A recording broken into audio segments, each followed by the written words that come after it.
Përshëndetje të nderuar miq, tashmë pranë jush do të vi me historinë e shkurtës, një vajzë e cila ka treguar një dhimbjen e saj apo le të themi një dashuri të ndaluar. Shkurta është nga Ferizai. Ferizai, një qytet i vogël edhe i qetë, i cili ruan brenda tij shumë histori. Por asnjëra prej tyre nuk do të bënte jehon më të madhe se sa ajo e shkurtës, një vajzë me zemër të butë dhe ëndrat e saj të mëdha, e cila u përball me sfidën më të madhe të jetës, dashurinë dhe tradhtin.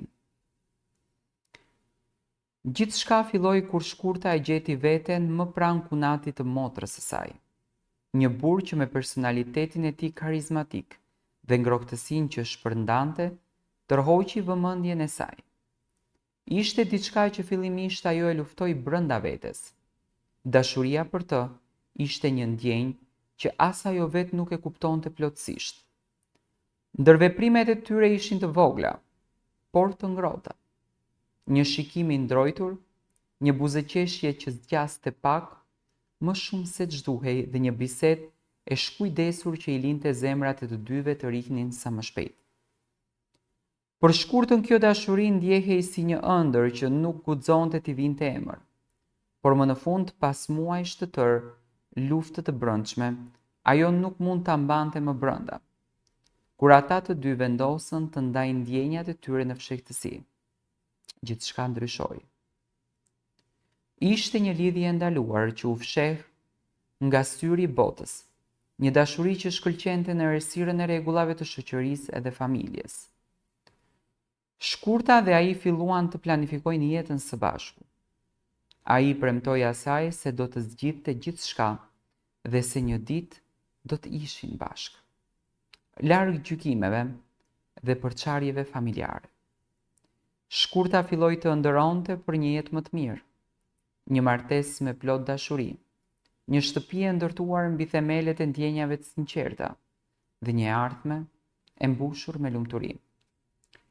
Por errësira filloi të mbjerë mbi ëndrat e saj kur ajo nisi të ndjente diçka të gabuar.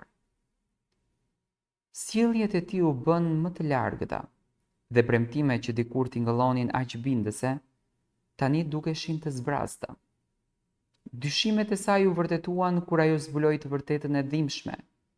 Ai ishte i lidhur me një grua tjetër dhe kishte mbajtur këtë lidhje të fshehtë. Për shkurtën ishte një tronditje e madhe, një plagë që nuk mund të shërohej lehtë.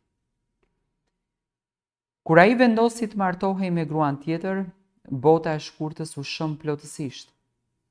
Ai kërkoi që të kuptonte situatën e tij dhe të pranonte këtë realitet. Por për të, ishte diçka e papranueshme. Dhimbja e saj nuk ishte vetëm për dashurinë e humbur, por edhe për tradhtinë nga dikush që ajo e kishte besuar me gjithë zemër. Situata u përkeqësua edhe më shumë, kur drama nisi të ndikojë në marrëdhëniet familjare. Motra e saj, e cila vazhdonte të jetonte në të njëjtën shtëpi me burrin e saj, filloi të ndihej mes dy zjarresh. Familja e ndarë në kampe, disa që mbështetën shkurtën dhe dhimbjen e saj, dhe të tjerë që menduan se ajo duhej të lindte këtë histori, pas dhe të mos krijonte tensione të mëtejshme. Marrëdhënia mes shkurtës dhe motrës së saj mori një kthes të papranueshme. Ndërkohë shkurta ndjente se nuk kishte më një vend në atë familje dhe në atë qytet dhe në atë jetë. Pasi historia u mbyll përfundimisht dhe ai krijoi familjen e tij me gruan tjetër, shkurta përjetoi një nga momentet më të vështira të jetës, një atak në zemër që e la të dobët fizikisht edhe emocionalisht. Ishte një thirrje zgjimi për të. Ajo kuptoi se për të shpëtuar veten, duhet të largohej nga e gjithë kjo dhimbje dhe të fillonte një jetë të re. Shkurta vendosi të transferohej në Zvicër, për të jetuar me babain e saj, duke u shkëputur nga Ferizai dhe gjithçka që ajo kishte njohur deri atëherë. Ishte një vendim i vështirë, por i domosdoshëm, për të shpëtuar veten e saj. Ajo shpresonte se largësia do të ndihmonte në shërimin e plagëve të saj, por gjithçka që la pas vazhdon ta ndjekë si hije. Sot Shkurta jeton në Zvicër, por me një zemër të thyer, me një zemër të lënduar, sepse gjithmonë jeton në kujtimin e asaj se çfarë ka kaluar dhe në ditët e vështira që kaloi. Shkurta i kujton me shumë lot, i kujton me shumë mall, dhe sot Shkurta nuk flet me motrën. Do të thonë Shkurta është dashuruar me kunatin e motrës së saj. Kunati ka patur një lidhje tjetër që nuk e ka menduar as vllaun e vet, as kunatën, por as familjen.